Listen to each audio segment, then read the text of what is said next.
The journey to Prodigy Week 2 begins.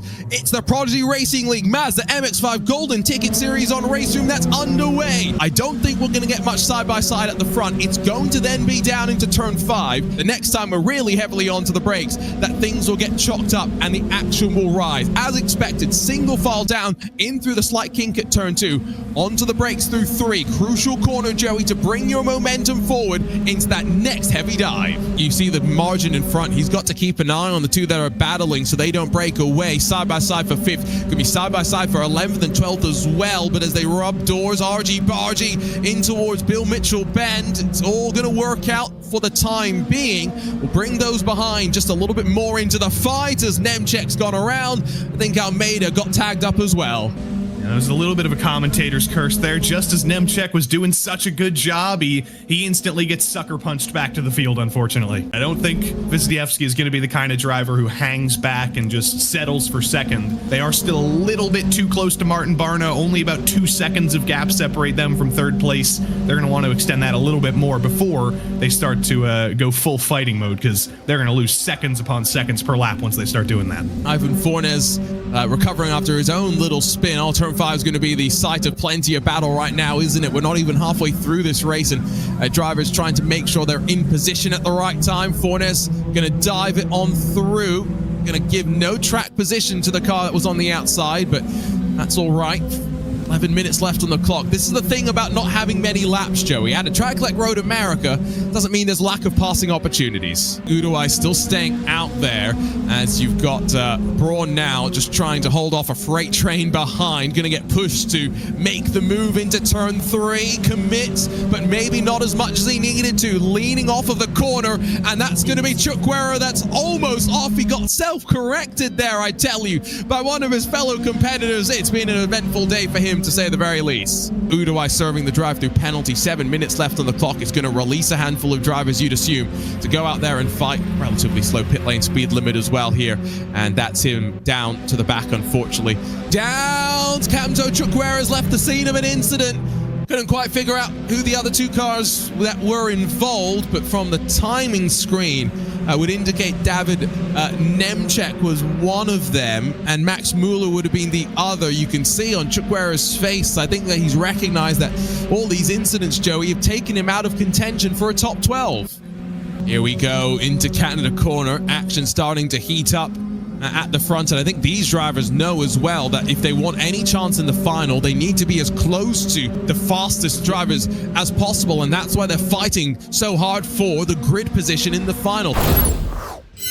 The start of semi-final 2 in the Prodigy Racing League Mazda MX-5 Cup Golden Ticket Series, powered by SuckerPunch. Great start from the front, but as we work away in towards the first corner, single file for first, but already side by side for second. And look at the formation behind that's in the rearview mirror of your leader. Drace sees side by side and 2 by 2 through the field, but down out of the opening corner. A tidy start for 24 machines. Verla and Swiderek have to be very careful here. They can't run side by side for too long at risk of losing the draft of Drace. They did a good job, though, of single filing out there through turn 3. About half a second is a reasonably large margin, but that is still within draft range. If Verla can stay there and not let Swiderek get to the inside and go for another move, he should be able to keep touch with first place and keep this train going. Though through the carousel, Drace still has the inside, but side by side eventually converts to single file. We are almost halfway in this race already. It's absolutely flown by, and these guys are saying it's about time to start fighting, because we've got a gap back to 5th place. It's about 3 seconds now. I think they know they can afford to start fighting. Didn't work out for Verla, though. He's able to study a little bit now and then find the place where he wants to go for the move. Does he want to copy the move that won the previous semifinal and wait until Canada corner to go for the race-winning pass? Or does he want to go a little bit earlier? Maybe bring in those drivers in 3rd and 4th as well into the fray. There's so many combinations that could go off here, and all 4 of these drivers are going to be doing a little bit of practice here in the final 10 minutes for the final lap.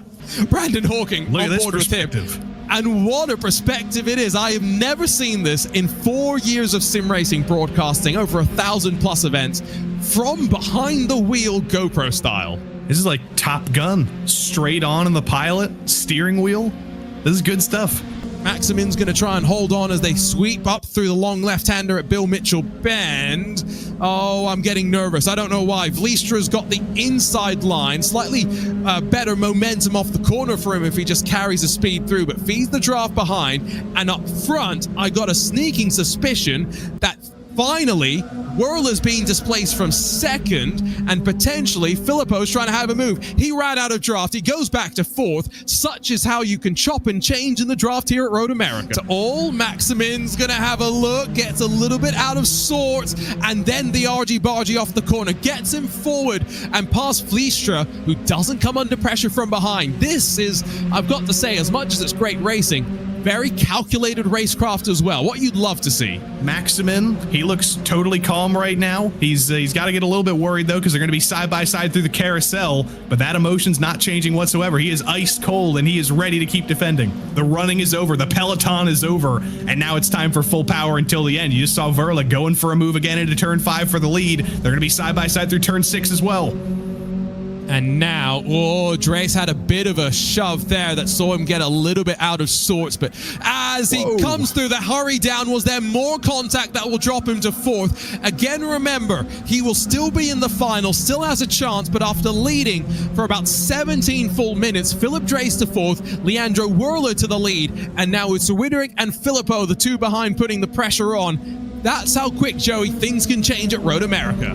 By the time they get down to the second and third sector of the lap, they could be right on top of each other again. Almost looked as though Filippo ran into the back of Whirler as they ran out of turn 3. Very well judged defense to get a good run, good gap between first and second as they run down this straightaway for the final time in semi-final 2. Jink to the outside. Filippo brings it under control just about, but the Sucker Punch car doesn't get through, and here come the two behind. A better run than this is not going to come. Drace actually gets to the inside. Both drivers' faces as out of the carousel. Oh, Filippo gets passed by Widderick, who just about made it work. And it will be a drag race behind to try and start second, third, and fourth. But Leandro Whirler is going to come to the line. No, the job's only half done. Not going to see much of a reaction from him. He is your winner in semi-final 2 of the Prodigy Racing League Mazda MX-5 Cup Golden Ticket Series on RaceRoom, powered by Sucker Punch. Brief pump of the fists, but recognition that you'll be on the front row, but there's 30 minutes of racing that still lie ahead.